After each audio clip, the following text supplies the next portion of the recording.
Praise lord. ప్రియమైన దేవుని బిడలారా, పేతురు వ్రాసిన మొదటి పత్రిక 3:9 ఆశీర్వాదమునకు వారసులగుటకు మీరు పిలువబడితిరి కనుక కీడుకు ప్రతి కీడైనను దూషణకు ప్రతి దూషణైనను చేయక దీవించుడి. మన జీవితంలో అగ్ని లాంటి శ్రమలు వస్తాయి, కానీ శ్రమల్లో దేవుడు తోడుగా ఉంటారు. అయితే ఎలాంటి శ్రమలు వచ్చినా మనం మన శత్రువులను దేవునికి అప్పగించాలి, వారిని దీవించాలి. షద్రకు, మేషకు, అబేద్నెగోలు అగ్నిలో వేసినా కాలిపోలేదు. శత్రువులు మరణించారు, ఎందుకంటే దేవుడు వారికి తోడుగా ఉన్నారు.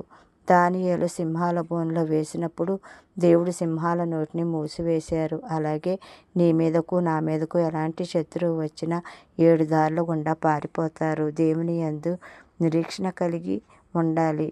మనం ఆశీర్వాదమునకు వారసులం. అబ్రహాము గారిని ఆశీర్వదించిన దేవుడు నిన్ను నన్ను తప్పకుండా